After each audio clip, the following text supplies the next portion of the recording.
लक्षणा इन सबके बीच उस अवसर को खो बैठी जिससे वह वहां उस तपस्थली में प्रवेश पा सकती थी, क्योंकि प्रातः पूजन का समय प्राप्त हो चुका था। लेकिन लक्षणा का अंतर्मन प्रसन्न था कि उसने एक प्राणी की जान बचाई, लेकिन इस बात का दुख भी था कि वह अपना मूल लक्ष्य प्राप्त न कर सकी। यही सोचते हुए कदम्ब और लक्षणा एक दूसरे की तरफ देख रहे थे कि तभी एक तेज रोशनी के साथ एक पूरी गुफा प्रकाशमान हो चुकी थी और वह कुत्ता अचानक एक सुनहरे पुरुष का रूप लेने लगा। हिमगिरी पर्वत के निकट गुरुदेव के कहे अनुसार किसी भी नकारात्मक शक्ति का प्रभाव लगभग शून्य होता है, इसलिए भय की कोई बात नहीं है। ऐसा स्वरूप और चमत्कार देख कदम्ब और लक्षणा थोड़ा सजग हो उसकी ओर देखने लगे। वे और भी ज्यादा प्रसन्नचित थे, क्योंकि अब तक उन्हें उस कुत्ते का दर्द असहाय मालूम पड़ रहा था और वे समझ नहीं पा रहे थे कि कैसे उसका उपचार किया जाए। तभी एक अट्टहास के साथ वह दिव्य स्वरूप कहने लगे, कदम्ब और लक्षणा, मैं प्रसन्न हूँ कि तुमने एक मूक प्राणी के दर्द को समझा। तुम चाहते तो अपने लक्ष्य की ओर आगे बढ़ सकते थे, लेकिन तुमने अपना प्रमुख लक्ष्य लोक कल्याण के लिए बना रखा है, जिससे मैं अति प्रसन्न हूँ। लक्षणा में राहु जिसे ग्रह नक्षत्रों में प्रसन्न करना अत्यंत कठिन है। तुम्हें वरदान देता हूँ कि जहाँ कहीं भी कैसी भी परेशानी हो, मेरा कालचक्र का प्रभाव सदा ही तुम्हारे लिए लाभप्रद होगा। नागपत्री के दर्शन के समय मैं वर्षों से प्रतीक्षा कर रहा था कि कोई ऐसा प्राणी उसका सानिध्य प्राप्त करे जो जीव जंतु, गंधर्व, राक्षस, देव, दानव या फिर छोटे से छोटे प्राणी में कोई अंतर न समझे। ऐसा नहीं कि दानवीर शक्तियां सदाचार को नहीं मानती या उनमें प्राण नहीं होते। ये सिर्फ योग कथन है, जिसके पीछे उनका भय और कुछ दानवों का छल कपट, जो कि उनका स्वभाव है, कि प्रकृति के कारण हुआ है। लेकिन तुम में सभी को एक समान भाव से देखने की जो भावना है, उससे मैं अति प्रसन्न हूँ। इसलिए मैं राहु और मेरा विभक्त शरीर केतु, हम दोनों ही तुम्हें अपने प्रभाव से मुक्त करते हैं। और जिस गुफा में तुम मुझे लेकर आए हो, उत्तम भावनाओं के साथ, यही तुम्हारी तपस्थली होगी। तुम्हारा कल्याण हो, कहते हुए वे अंतर ध्यान हो गए। अंतर्मन में गूंजता शंख और झरनों की कल आवाज स्पष्ट कर रही थी कि तपस्थली पर तपस्या का समय काल, जैसा कि गुरुदेव ने बताया था, अब समाप्त हुआ। अब कदम्ब और लक्षणा को अपने अगले चरण की ओर आगे बढ़ना चाहिए। यही सोच लक्षणा ने उस तपस्थली को धन्यवाद कहा, जिसके साथ ही एक विशेष प्रकाश पुंज ने प्रकट हो उन्हें अनेकों शक्तियां और गंभीर होने की विशेष कला प्रदान की, जिसे संकट के समय में भी बिना व्यथित हुए अपने लक्ष्य पर ध्यान केंद्रित किया जा सकता था। इतने दिनों तक तप करने के पश्चात लक्षणा का उग्र मन अब पूर्ण शांति प्राप्त कर चुका था। लक्षणा ने अनुभव किया कि उसके अंतर्मन में उठने वाले हर सवालों के जवाब देने में स्वयं सक्षम हो गए हैं। वह अपने आप को किसी गुलाब की पंखुड़ी से भी हल्का महसूस कर रही थी, शायद जैसा उसको गुरुवार ने बताया था। लक्षणा का लक्ष्य पूरा हुआ और यहाँ का कार्यकाल भी। तब लक्षणा ने पुनः शुरुआती चरण को याद करके राहु केतु को धन्यवाद दिया, उस तपस्थली को धन्यवाद दिया और उस गुफा को भी, जिसने उन्हें तपस्या के दौरान पूर्ण सुरक्षा और शांति का माहौल प्रदान किया, उसे भी धन्यवाद कर जैसे वह बाहर निकले। बाहर का माहौल देख वे आश्चर्यचकित थे, क्योंकि प्रवेश तो उन्होंने तलछटी में बनी गुफा में किया था, लेकिन वास्तव में अभी भी अपने सामने मुख्य तपस्थली का दृश्य देख रहे थे। वहां कदम्ब और लक्षणा को अनेकों कंदराएं, उनसे निकलने वाला दिव्य प्रकाश, ओमकार की ध्वनि यह स्पष्ट कर रही थी कि वे मुख्य तपस्थली पर है।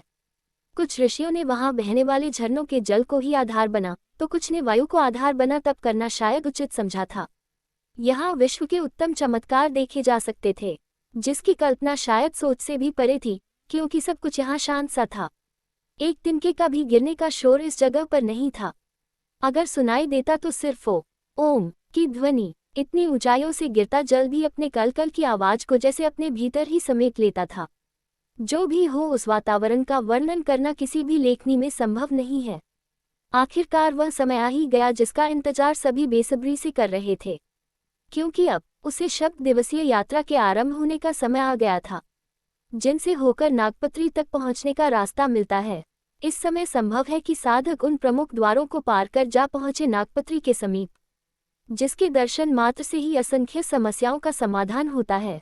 स्वयं देवतागण सृष्टि के अध्ययन और शक्ति प्राप्ति के साधना जानने हेतु देवलोक से आकर दूर से ही उस नागपत्री को निहारा करते हैं, क्योंकि नागपत्री का हर एक पन्ना एक विशेष मुहूर्त में खुलता और पुनः नागपत्री में समाहित हो जाता। इसी दौरान यदि सौभाग्यवश दूर से ही सही किसी एक अभिमंत्रित को भी प्राप्त कर लिया जाए, तो एक जीवन बड़ी सरलता से सिर्फ उसी एक मंत्र के सहारे बिना किसी भी असुविधा के साथ पूर्ण सुख सुविधा के साथ काटा जा सकता है।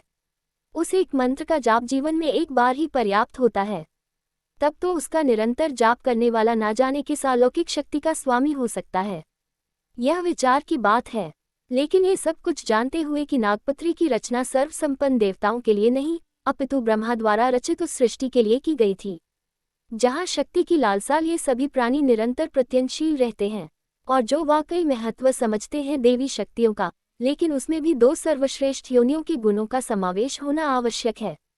कदम और गुरुदेव का साथ सिर्फ और सिर्फ उस झरने के सामने तक था, जहाँ से नागपत्री तक पहुँचने के मार्ग की शुरुआत होती है। वह झरना मनोरम पहाड़ियों के बीच एक नदी के पास लगभग सटा हुआ था। उस झरने से गिरने वाला पानी ही उस नदी के लिए उपयुक्त मुख्य स्रोत था।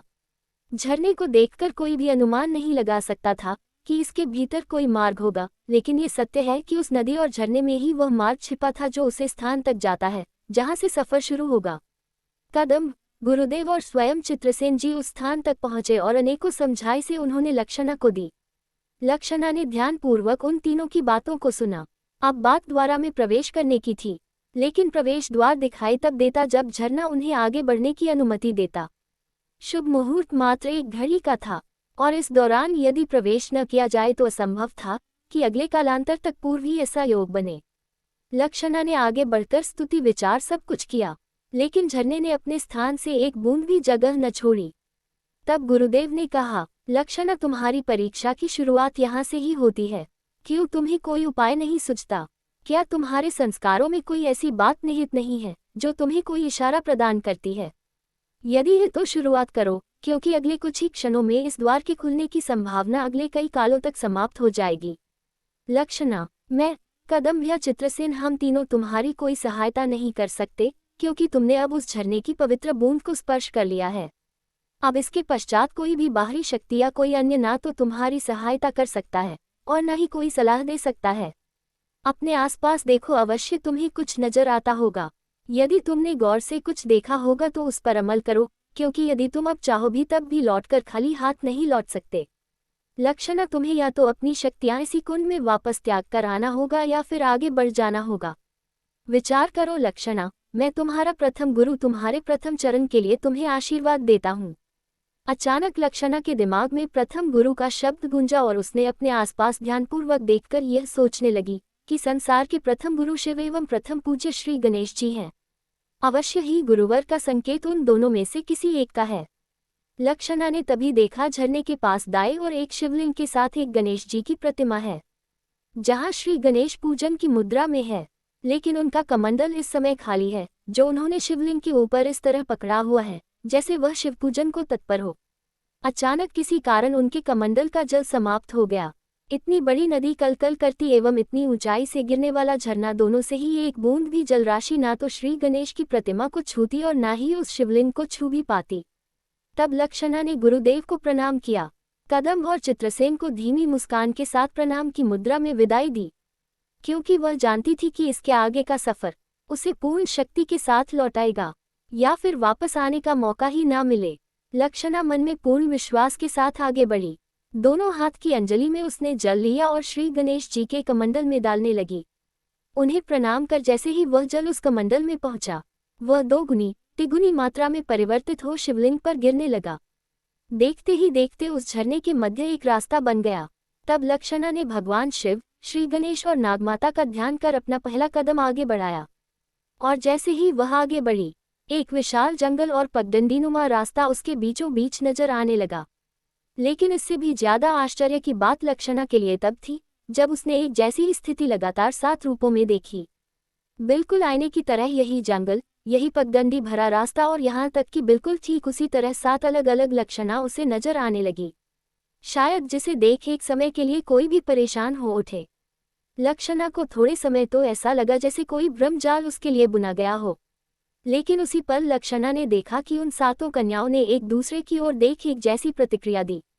तब लक्षणा को याद आया कि जब वह अपनी नानी के घर से नागमाता के मंदिर की ओर चली थी, उस पल उसे कहा भी गया था कि लक्षणा, यदि तुम नहीं तो कोई और। लक्षणा नियत समय पर किसी और ब्रह्मांड से नागपत्री तक पहुंच ही जाएगी। इस विशाल ब्रह्मांड में अनेकों शक्ति, अनेकों जीव लोग हैं, और लक्षणा ये भी जान लो कि एक ही समय में समान प्रवृत्ति के भिन्न भिन्न भाग्य के साथ समय और काल की दशाओं के कारण लेकिन एक ही रूप में हर किसी के साथ रूप एक साथ इस सृष्टि में संचालित होते हैं, और वह कहीं ना कहीं एक दूसरे के साथ हो रही घटनाओं को कोसों दूर रहकर भी अनुभव कर पाते हैं। यही इस ब्रह्मांड का अटल सत्य है। इसलिए यह मान लेना कि जो कर्म हम कर रहे हैं वह सिर्फ हम ही कर सकते हैं, सरासर झूठ होगा, क्योंकि वास्तव में यदि मन में उठे विचार किसी देवी भावना से उत्पन्न हुए हैं, तब निश्चित तौर पर आपके न आने जाने पर भी वह आपके ही किसी और रूप से प्रतिपादित किए जा सकते हैं। कई बार मनुष्य सपने में खुद को ही एक अलग अलग स्थान और परिवेश के साथ देखता है और यह सोचता है कि यह तो बिल्कुल निरर्थक स्वप्न है, जिसका कोई आधार ही नहीं है। कभी कभी हमारे आसपास के वातावरण में जो चीज़ घटित होती है वह हमें स्वप्न में दिखाई देती है, या कभी कभी यह एक सत्य भी हो सकता है, या कभी उस समय जगह से हमारा कुछ संबंध भी हो सकता है, इसलिए वह परिवेश हमें स्वप्न में दिखाई देती है।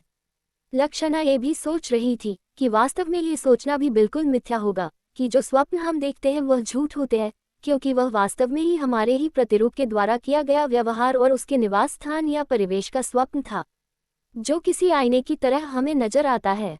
और यह सिर्फ हमारे ही साथ नहीं अपितु हमारे उस प्रतिरूप के साथ भी होता है। लक्षणा का मतलब ये साफ है कि लक्षणा जो अभी सोच रही है वह विचार उन सभी सातों प्रतिरूपों में भी आ रहे, जिसकी खोज करने के लिए लक्षणा ने मन में सिर्फ इतना कहा कि हाँ बिल्कुल सही, और आंख बंद कर अपने विचारों को पढ़ने का प्रयास किया। तब ठीक वैसे ही प्रतिध्वनि उसके पास लौटकर वापस आई। इसका मतलब ये भी था कि वे सातों प्रतिरूप एक साथ बात कर सकती है, सुख दुख अनुभव कर सकती है, साथ ही साथ खुद की मदद खुद के प्रतिरोध से ले सकती है। गुरुदेव के कहे अनुसार जितना अब तक लक्षणा ने सुन रखा था, यह मार्ग इतना भी सरल नहीं था, और खासकर तब जबकि लक्षणा ये जान चुकी थी कि इस मार्ग की प्रत्येक चुनौती को लगभग उन सभी प्रतिरूपों के साथ लक्षणा को उत्तीर्ण करना होगा, तब कहीं वह उस अवसर तक पहुंच पाएगी। ये सोचते हुए लक्षणा मन में ईश्वर का ध्यान करते हुए आगे बढ़ रही थी कि तभी लक्षणा ने देखा कि वह जिस पगडंडी से होकर आगे बढ़ रही है उसके आगे बढ़ने के साथ ही साथ यह रास्ते अदृश्य होते जा रहे हैं, क्योंकि कुछ सोचने या वापसी का रास्ता शेष नहीं बचता जब तक कि लक्ष्य पूर्ण रूप में न प्राप्त हो जाए, और इसके लिए वह वास्तव में पूर्ण मन से अब तक तैयार थी। लक्षणा पगडंडी के रास्ते से होते हुए बड़े चले जा रही थी, बिना किसी नक्शे और दिशा सूचक यंत्र के, क्योंकि वह जानती थी और जैसा कि उसे अब तक की शिक्षा में बताया गया था कि नागपत्री तक के रास्तों में पहुंचने वाले रास्तों में भटकाव नहीं सिर्फ परीक्षाएं हैं, जिसे उत्तीर्ण करने के पश्चात आगे का रास्ता स्वयं ही मिल जाता है। लेकिन इस दौरान इसे पंचतत्व की कसौटी और समस्त प्रकार के प्राणियों की स्वीकृति अनिवार्य है, और इसके लिए उनकी भौतिक, मौलिक और शारीरिक क्षमता तीनों का ही आंकलन किया जाना आवश्यक है। लक्षणा इसके लिए पूर्ण रूप से सजग और अपने आप को अब तक तैयार करते आई है, और इसी क्रम में उसने अपना प्रथम चरण पार कर दूसरे दरवाजे की ओर बढ़ गई। लेकिन ये तो सिर्फ प्रवेश था, परीक्षा तो अभी बाकी थी। पगडंडी पर आगे बढ़ते समय लक्षणा ने ध्यान दिया कि वो जिस रास्ते से आगे बढ़ रही थी उसमें शुष्कता धीरे धीरे बढ़ते जा रही थी, और अचानक तेज हवाओं के साथ आंधियां चलने लगी, और देखते ही देखते वह शुष्क मरुभूमि आग की लपटों में घिर गई, और इन सब के बीच एक छोटा हिरण का शावक यहाँ वहाँ जो अब तक अटकेलियां कर रहा था उस अग्नि में घिर गया और अपने बचाव के लिए इधर उधर भागने लगा। वह हिरण का शावक जिधर भी जाता वह आग की लपटें उसे घेर लेती, लेकिन सिर्फ एक रास्ता शेष था। लक्षणा और शावक दोनों एक ही पथ पर थे, लेकिन उसकी तेज गति और उछल कूद को देख लक्षणा घबरा रही थी, और वही लक्षणा की उपस्थिति से वह शावक और भी ज्यादा चिंतित था। लेकिन मकसद दोनों का अग्नि से बचाव का ही था। तब लक्षणा ने थोड़ी धीरता रखते हुए उस शावक को अपने पास बुलाया और अपनी गोद में ले एक ऊंचे टीले की ओर भागने लगी, और वह सफल भी हुई। उस जगह न तो आग थी और न ही किसी प्रकार की असुरक्षा। लक्षणा प्यार से उस शावक को पुचकारने लगी ताकि उसका भय कम हो। उस शावक ने पूर्ण सुरक्षित जगह देख उछिटकर भागने के प्रयास में अपना एक पंजा दे मारा लक्षणा के सिर पर, जिसकी चोट से लक्षणा लगभग बेहोश सी हो गई और चक्कर मारकर वहीं गिर पड़ी। जब लक्षणा को होश आया तो उसने अपने आप को एक हरे भरे वन क्षेत्र के बीच पाया। वहां अग्नि का नामो निशान भी नहीं था, और अनेकों शावक लक्षणा को घेरे हुए जैसे पुचकार रहे थे। लक्षणा ने उठकर घबरा कर देखा तो वहां उपस्थित प्रधान शावक लक्षणा से कहने लगा, इस प्रकृति में प्रथम, सुंदर और चंचल जीवों में हमें माना जाता है, और इस पर्यावरण का संतुलन बनाए रखने में हमारा महत्वपूर्ण योगदान भी है। जंगलों में लगने वाली आग प्राकृतिक नहीं है, वह मानवीय भूलों का भी कारण हो सकती है, जिसकी चपेट में आकर अनेकों जीव जंतु अपने प्राण त्याग देते हैं। लक्षणा, लेकिन जीवों के प्रति प्रेम सामर्थ्य की भावना ने तुम्हें विजयी बनाया। तुम्हारा कल्याण हो कहते हुए वह मृग अपने सींगों से जमीन खोदने का प्रयास कर रहा था, और इसी प्रयास में उसके सींग का एक हिस्सा टूट गया। तब वह मृग रुक कर कहने लगा, लक्षणा, यह मेरे टूटे हुए सींग को संभाल कर अपने पास रखो। आने वाले आगे चरण में और सफर के समय तुम्हें उनकी आवश्यकता सहज महसूस होगी। लक्षणा, तुम जैसे जैसे अपने एक एक चरण को पूरा करोगी, वैसे वैसे ये सींग अपना रूप परिवर्तित करता जाएगा, और अंत में जब तुम उसे नाग सरोवर तक पहुंच जाओगे, जहां नागपत्री सुरक्षित है, तब ये सींग एक कमल का रूप ले लेगा। उस समय उस कमल को तुम उस सरोवर के दाहिने हिस्से में डाल देना, जिसे प्राप्त करने के लिए नागपत्री के सभी रक्षक इसकी ओर आकर्षित होंगे, और उतने ही समय में तुम्हें नाग स्वरूप प्रदान कर उस नागपत्री को स्पर्श कर लौटना है। साथ ही साथ उनसे विनती भी करनी है कि वह अपनी असीम शक्ति का कुछ अंश इस सृष्टि के लिए कल्याण हेतु प्रदान करें। लक्षणा उन मृग की बातों को बड़े ध्यान और गंभीरतापूर्वक सुन रही थी, और लक्षणा के मन में कुछ प्रश्न भी शेष थे, वे भी लक्षणा ने उनसे किए। उन मृग ने लक्षणा के सारे प्रश्न के उत्तर उसे दिए और अगले चरण पर बढ़ने के लिए आशीष प्रदान किया। अब लक्षणा निकल पड़ी अपने अगले चरण की ओर। कहानी अभी जारी है, इसका अगला भाग जल्दी अपलोड करेंगे। चैनल को सब्सक्राइब करना ना भूलें। धन्यवाद।